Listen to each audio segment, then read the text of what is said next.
You're listening to the On the Bounce podcast, the show that is the ultimate source for all MLS fantasy news, tips, and everything else you need to dominate your leagues. Me, I'm JK, and I'm joined as always by my two hosts, Brady and Jarvis. Together, us three make up On the Bounce, and we're here to give you the best advice we can, along with some pretty great entertainment. Now, with all this out the way, let's jump right into today's episode. What is going on, everyone? Welcome back to the On the Bounce podcast. We were gone. We missed an episode, but we are back. Episode 15, like Tim Tebow. Shout out to him one time. He's played two sports, and we're hopping into soccer, so make this three. So if you guys noticed, which I'm sure y'all did, we missed our last week episode, which is usually on the Friday, and the reason we did that was because there was so many double game weeks last week, which we're gonna talk about. We're gonna get into all of that, but we missed the timing on that, so we couldn't really give you the key starters that we wanted to tell you, and we didn't want to give you an episode that was kind of half-cooked. So hopefully you guys are fine with that, and now we're back to our normal program every Tuesday, every Friday. So we're back. Today is only 2/3 of the On the Bounce group, and it's me, JK, as always, and Gravy the Gaffer, a.k.a. Brady. How you doing, bub? I'm doing great. You know, I feel like Tim Tebow running through the rain shirtless, just ready to pounce on the Steelers and win games, you know. I'm ready. Yeah, it's simple, really. I love it. So we're just going to jump right into the episode, kick it off like normal. So quickly, little MLS Week 9 recap. As I was saying, there was a ton of double game weeks. 10 teams played twice last week. So hopefully you guys listened to our Tuesday episode and you took our advice to play as many as of those double game week guys as you could. Because obviously the dream team, they were nothing but those double game week guys. They were all over. Guys that are mediocre, that always put up, like 6-7 points, they're doubling them. So they're putting up a ton of points and going off. And of course, you had some guys that were putting up 20 plus. So we're going to talk all about that. But a quick little MLS recap.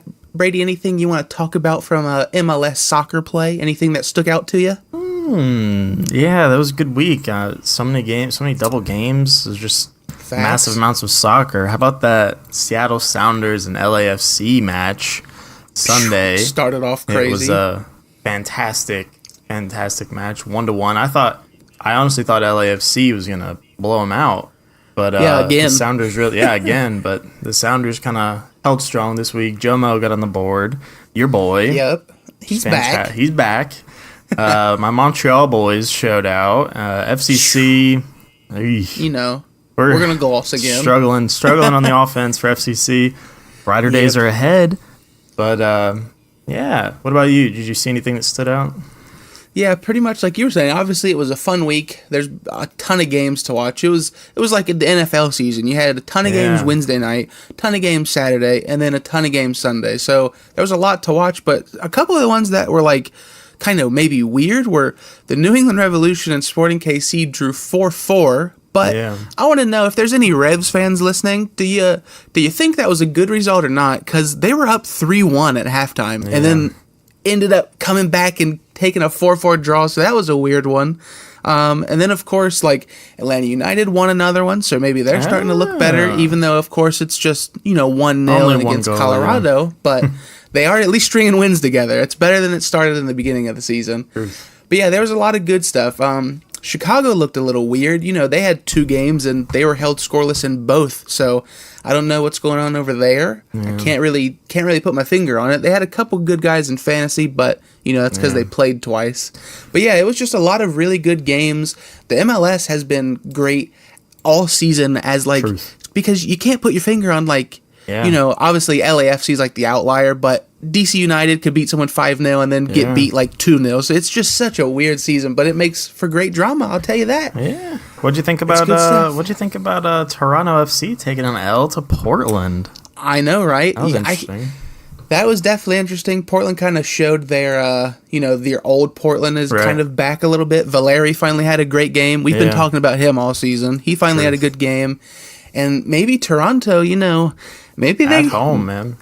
I know, it's weird. Maybe because Josie was out. I don't know. But he's going to be out for a little bit longer. So that's something we'll talk about Friday when we talk about key matchups. You got any, on the top of your head, you got any worry about Pozo? I mean, he still had a pretty good game, but... Yeah, I don't know, because, he still put up 6, which isn't, good. terrible at all, especially with no goal or an assist. Yeah. But I don't know, because if that's what his average is going to be when he settles down, like around that 6-7 mark, that's still pretty good, because if he gets that goal or assist, he'll pop right up to the double digits, which is what you want. Or what if that's his floor? I mean, I'm happy with that every week. 100%. Yeah, I'll take 6, especially in the midfield. We've talked about that. God, you can't find a good expensive midfielder that's giving you consistent points. They're either going to give you 10 or 0. And we'll talk about a couple of them in our winners and losers, like always. But yeah, that's pretty much what we saw over the MLS weekend, the long weekend. Anybody out there, you can always hit us up on Twitter @OTBounce, on our website, otbounce.com. Let us know what you see in the MLS weekend. How'd your teams do? Who are your teams? Let us know if there's any fantasy boys we should be peeping out about. So that's it for the MLS recap. So now we're going to jump into the fantasy recap for the previous week, week 9. So we're going to hit you off with some winners and losers of the week. Brady, go ahead, kick it off. Who's one of your first big winners? Hey, listen up, lads. I called this man out last week. I called him out hard. I said, Maxi Morales, you've been bad. You've been awful. You missed a penalty kick, and it's time to change. I drew my line in the sand with this man like I have with a few other players. And you know what? He had a pretty decent week. It was a double game week. He had 13 total points. He landed on the dream team. He scored 5 against Orlando City in a draw and 8 against the Fire in a W. So, it's not the greatest week. You would expect a little bit more from someone who had that double game week, like I said. But, I mean, he was playing a pretty rough before that, and just getting those points in a single week was nice. I don't know if this is something that's going to, make me freak out and throw him in my lineup a ton. He's still currently at 9.8 mil. But, I need to see some more before I'm sold. But a very solid week. He was definitely a winner this week. His points per game average is sticking around the same, basically 8 points and 5 points in those games. So, I mean, that's pretty much what we've seen all year from him, which just isn't enough, really, when you mix in these, 2 points and 4 point games. Yeah. Especially someone who's so expensive and playing a full 90 in the midfield. It's just I need some more from you, lad. I need some more. But, solid week. He was a winner this week. I had to throw him in here because I called him out last week, and he showed up a little bit, made the dream team. So, not going to jump on his boat just yet, but there's some brighter times ahead for Maxi Morales. Maxi must have been listening, and he said, I got to show Gravy the Gaffer that the line in the sand was drawn. The Gaffer called him out. And hey. I'm right there with you, though. It's it wasn't a crazy enough performance to be like, yep, it's time to start putting him in there, but it was great to show that he's going to, he's starting to come back around. True. So I like that. My first big winner of the week it's kind of a collective, and let me tell you, it's another people Brady was talking about, I think 2 episodes ago, when we were talking about hidden gems. Brady was talking about these Montreal boys. Evan Bush, the keeper. He's talking about Diallo and his boy Lovitz, because he was loving it. I remembered it. So what happened was Montreal, obviously we all know earlier in the season, took that 7-1 loss to Sporting KC. And it was so weird because we were all like, okay, yeah, we're done with these Montreal defenders. They just let 7 goals in. And then they had clean sheets. They had 2 clean sheets in a row. They were playing great. That's when Brady was talking about them. It might be time to buy in on them. So this week, with the double game week, I bought in on 3 guys, and all 3 guys were in the top 10 scoring last week. That was Lovitz, who finished tied first with 21 points in the double game week. Diallo, who had 16, another defender, and Evan Bush, the goalie, who had 16. Now, these guys kept 2 clean sheets on the double game week. You can't ask for more. They absolutely went off. They didn't do much in the way of scoring. Well, the first game they did. They won 3-0 against New England. And then coming Saturday against Chicago, they won 1-0. But those 2 clean sheets were good enough to land any defender that was starting both games in the top 10 fantasy for that week. So if you had those guys, you had a great week. And Brady called it a couple weeks ago, and I'm going to follow it up and add my second to that. I think the Montreal defenses are showing they had that wake-up call when they lost 7-1, and ever since then, they've been the real deal. So matchup dependent or not, I think you can definitely get away with starting some Montreal defenses. They're all still well priced. You know, Evan Bush is still only $6.9 million this week after his big hefty rise. Diallo and Levitz are both in the 7 to 7.6 range, so they're getting up there, but man, they've showed week in and week out over the last 4 weeks that they are really, really good on defense, and they're keeping clean sheets left and right. So those are my big winners of the week, the Montreal Impact back line. Shout out to them. They're balling out.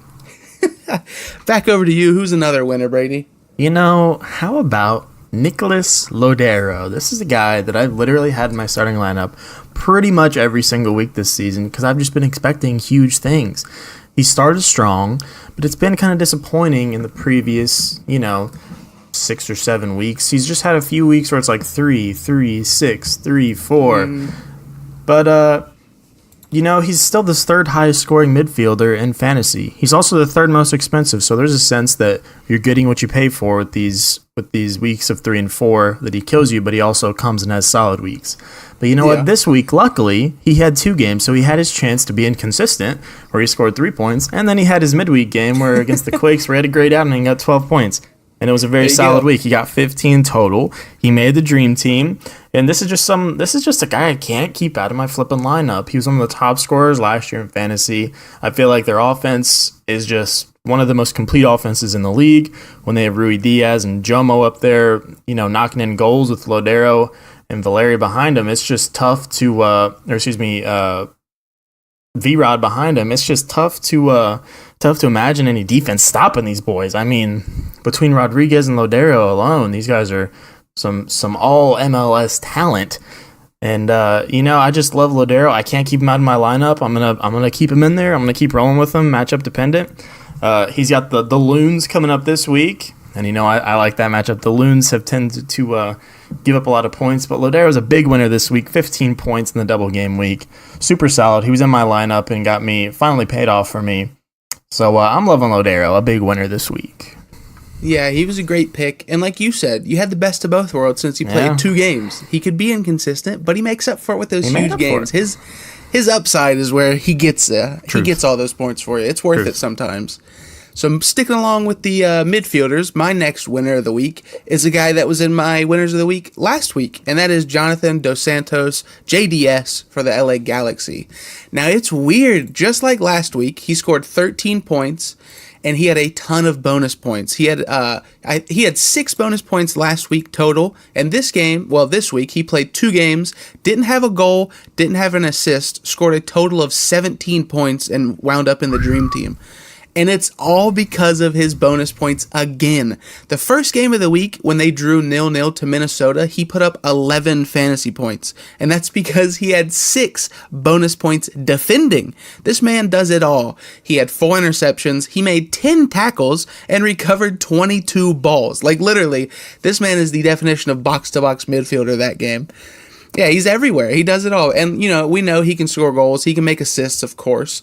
And in the next game, when they ended up winning, Sunday night, 2-1 to Real Salt Lake, he had 6 points, thanks to just an overall great game, and 3 more bonus points. So JDS is starting to come into his own. He's now averaging almost 8 points on the season. He's averaging 7.7.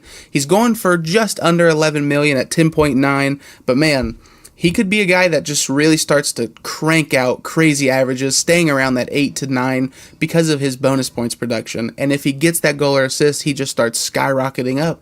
And of course, who's better than assisting Ibra than JDS, the star midfielder?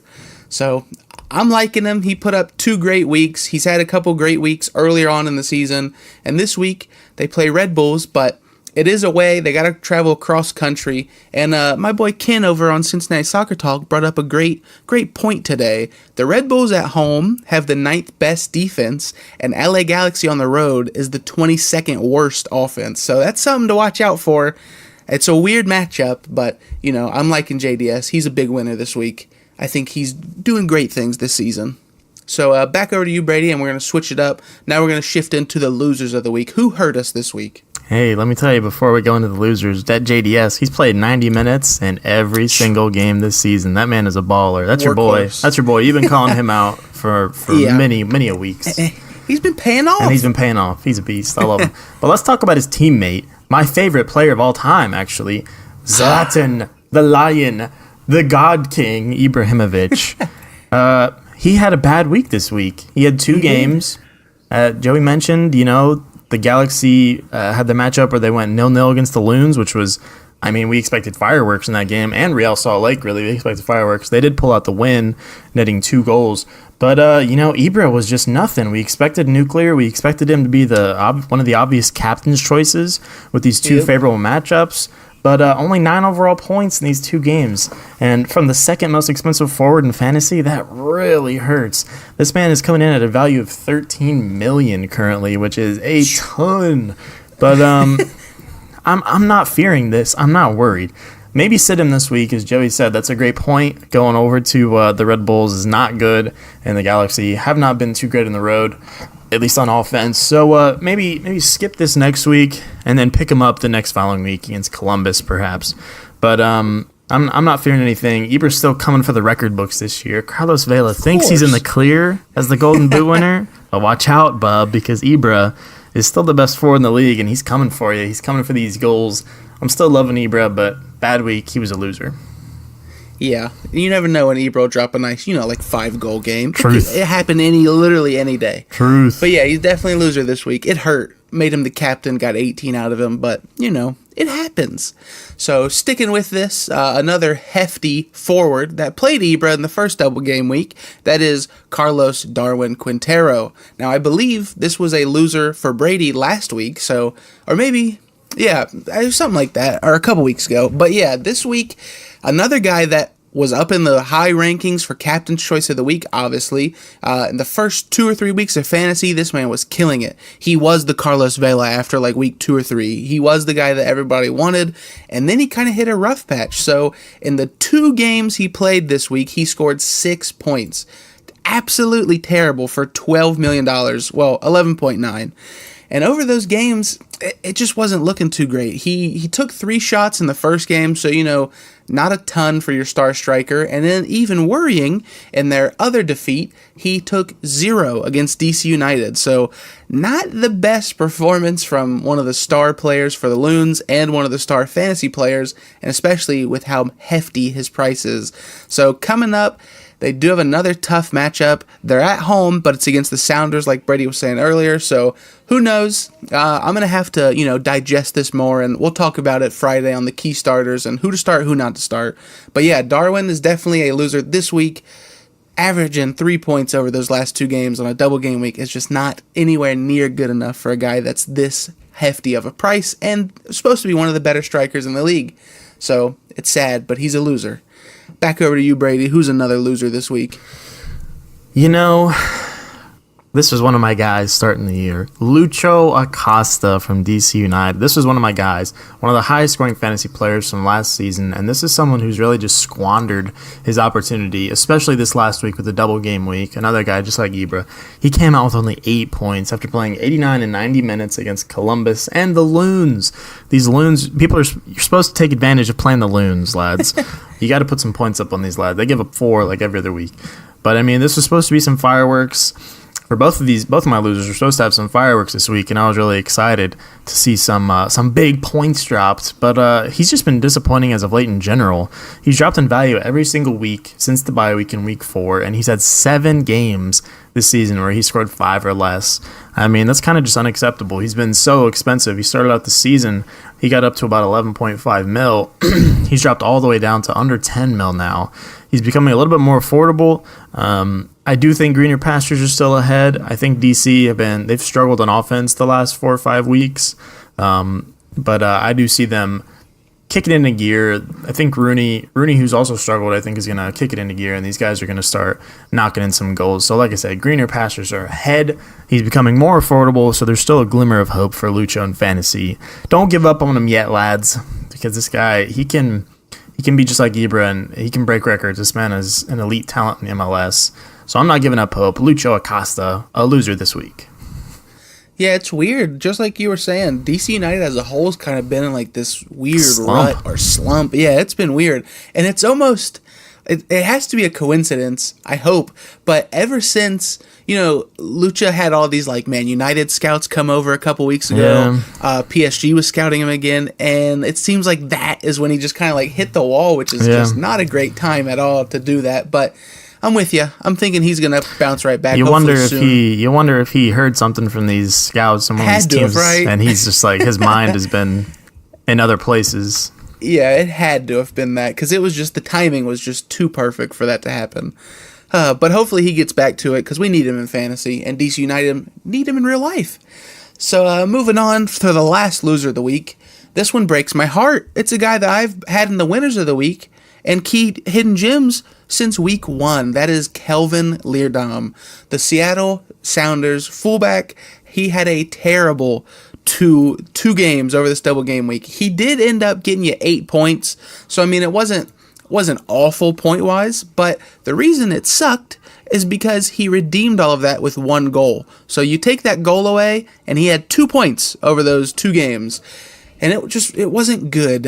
He allowed 2 goals. Well, not just him, but the Sounders defense in that first game of the week, which was so weird. They drew 2-2 to San Jose, who I guess San Jose is a team that's starting to, start deserving their props because they're coming around. True. So they drew 2-2. So, he got a -1 for allowing 2 goals. And the thing that's been getting him hot in fantasy all season is his attacking and, getting those bonus attacking points, delivering crosses, getting key passes, getting assists. And he did none of that in either game. Got no bonus points in attacking in either game, and then come game 2, he gets a red card and gets sent off, so there's a nice -2. So it was a rough week for Kelvin. Like I said, he ended up with 8 points, but that was pretty much due to a saving grace goal he got in the first early game in the week. So it's been a rough little stretch for him, because back in week 8, he had -1 points, thanks to LAFC dropping, 4 goals on the Sounders that week when they smashed them? Yeah, so it's been a rough week for him. He did go down in value. He's at 7.5 again, but he's still one of the league's highest scoring defenders. He's got 55 points, still averaging above 6 a game. So he's a guy that he's always got that potential to go ham and have, double-digit fantasy points on defense, but it's not been too great for him recently, so he winds up in the losers of the week. So that'll do it for our winners and losers. Real quick, we got Jarvis's on the list. I'm just going to kind of ramble them out. Albert Rusnak is a loser, and Kai Kamara is another loser for Jarvis. 2 guys that also just did not play too well over their double game weeks. So there you go. Those are our winners and losers of the week. If you agreed or disagree, hit us up over on Twitter at OTBounce. Let us know why, or let us know if you got some other winners or losers that we didn't know about or we didn't say, and we'll hit you back. Trust me. We'll let you know if you let us know. That's how it works. So moving on to one of our favorite segments around here, and if you're new, that is the Hidden Gem segment.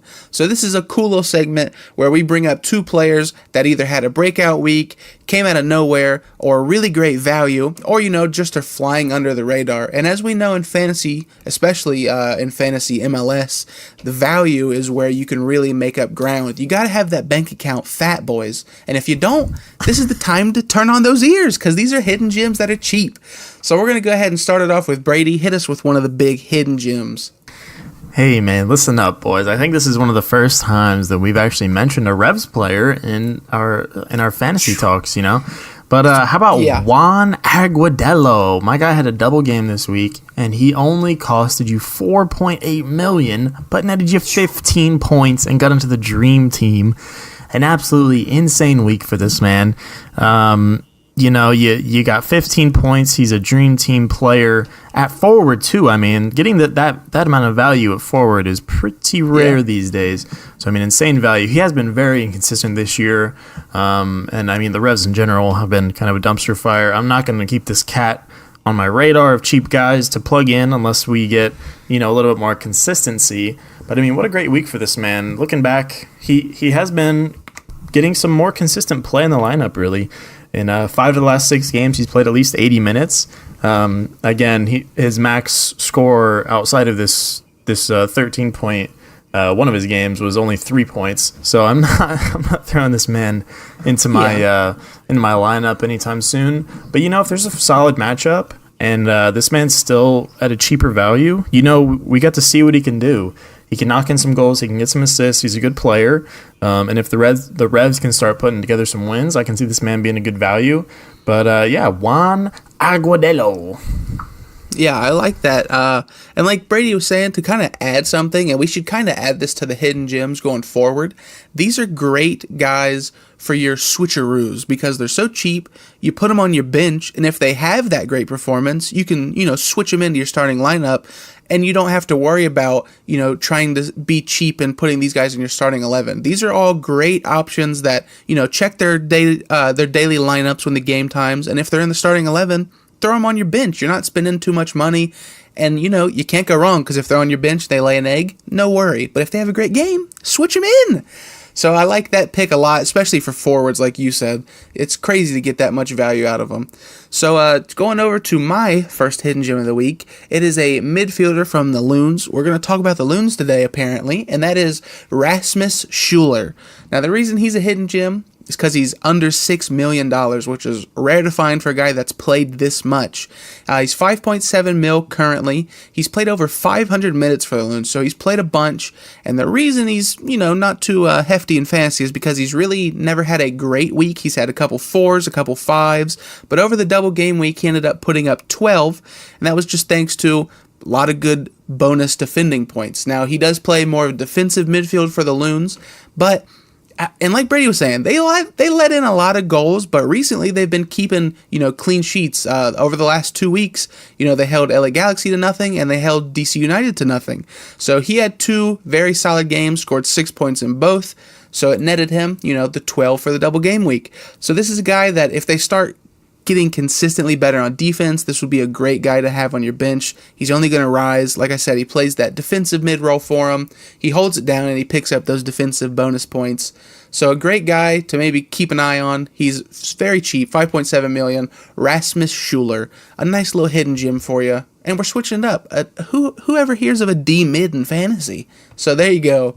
We're switching it up for you. But back over to you, Brady. Who is your last hidden gem of the week? Shout out to the defensive midfielders, to be honest. We need to find some more. Shout out to them. But 100%. This is a guy who I'm very, very excited about. My guy, Shea Salinas of the San Jose Quakes. Listen up, lads. This is an alert. We need to ring the alarm because this is someone you need to throw in your lineups immediately. This man is a baller. He's listed as a defender, but this man plays up in the midfield and attack and is an absolute beast. He's got 4 goals and 1 assist on the season and has benefited from 2 clean sheets.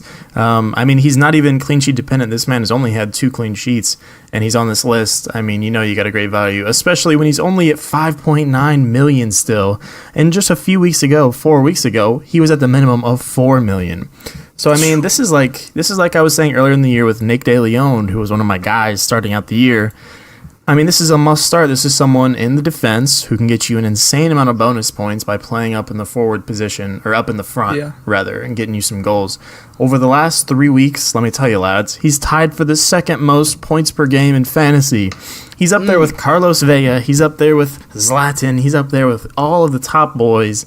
And he's only 5.9 mil. This is an insane value. Over the past 5 matches, Salinas has averaged 9.8 points, almost double digits. And that's only with those 2 clean sheets, like I said.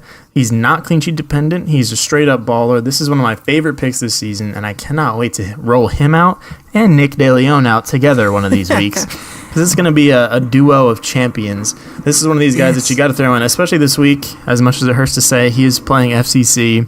I think it's a pretty solid matchup to throw in my guy, Shea Salinas, a hidden gem and a winner for sure. Yeah, it's definitely going to be another cheat code, like you said. He's just like Nick DeLeon.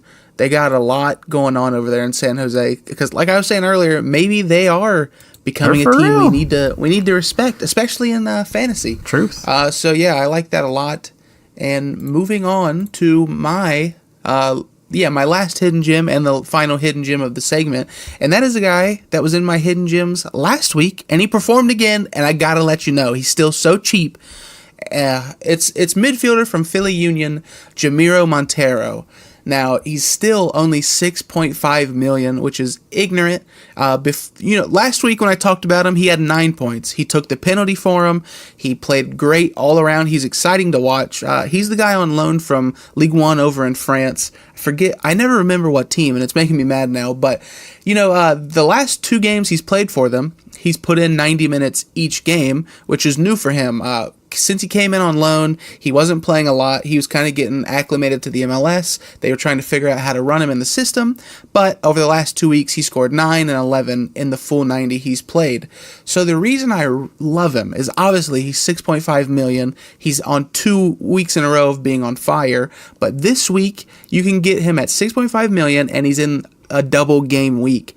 Now, Philly Union and FC Cincinnati are the only 2 teams that play twice this week, and really, no matter how bad the teams are, no matter how bad the fantasy players are, it's never a bad option to have these guys on double game weeks, because obviously they're playing twice. You got a guy that's only averaging like 5 points, but you double that, he's obviously getting 10. So some of those, if you're feeling, maybe safer, or you just want those double game points, this is a great guy to do it on. 6.5 million. He has 2 favorable matchups at home against FC Cincinnati, who's not looked great over, the last couple weeks. They haven't scored in a while. And at home again against New England Revolution, who hasn't, looked great. They just let 4 goals in last week. So it's going to be, I think, a great opportunity for Jamiro Montero to keep producing and to absolutely go nuclear in a double game week that you can get some great value on. So we're going to be talking about him again soon, but I just wanted to make sure I let you know that before our Friday episode, because he does play on Wednesday and he's in those double game weeks with FC Cincinnati boys. Pop him in there. So there you go. There is 4 tasty hidden gems for you that we dug up fresh this morning. We found them in the gem mine. We were digging coal, mate, and we found the gems for you. So there you go. If you guys agreed with those hidden gems or you like them, make sure you let us know. We like to be appreciated around here, okay? But that'll do it for today's fantasy portion of the episode. Moving on to the closing segment. Anything else we forgot or anything else you want to talk about, Brady? Yeah, the only thing I wanted to say was pretty much how I wrapped up, Montero. Just to make sure you guys know there is 1 game Wednesday, and both of those teams play twice this week, and that is Philly Union and FC Cincinnati. That game is Wednesday night, 7:30, and Philly Union plays twice at home. FC Cincinnati plays twice on the road. So those are things to look out for. If you're looking for some cheap boys, both teams have them, and both teams are playing twice. So it's not, it's never a bad idea. You gotta kind of put your pride to the side. Get some guys that aren't too great in fantasy, but they're playing twice. The value is there. Trust me, it's there. I'm liking the defenders on these teams, lads. That's what I'm for sure. I'm sticking to those boys. Both these teams, I'm liking them. If we could give you some off top, like quick picks, like Brady was saying, defenders I think were the way to go. Philly Union's matchups are so great. They're at home both games. David They're night games both. Yeah, you could definitely put Andre Blake in there, the keeper for him. Yeah.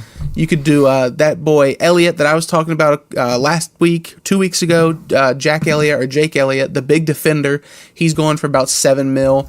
I think Philly has an opportunity, sadly, as much as it hurts us to say, I think they have a good opportunity like Montreal did last week to have 2 clean sheets in the week. New England and FCC both at home. I think that's more than favorable for them to keep 2 clean sheets. So, definitely just keep your eye on it. Keep your eye on the lineups. Make sure you know what's going on Wednesday night. Way easier than last week, though. I'll tell you that. Much less stressful than 2 guys on double game weeks than 10. That was insane. Yeah. But it made for a good week. It did. It made for a good week. So that'll do it for episode 15 from On the Bounce.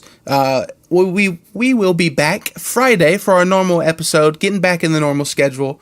So hopefully you guys didn't miss us too much. And if you did, we're back like normal. So it's nothing. So that'll do it. Episode 15. JK, Brady, we are out of here.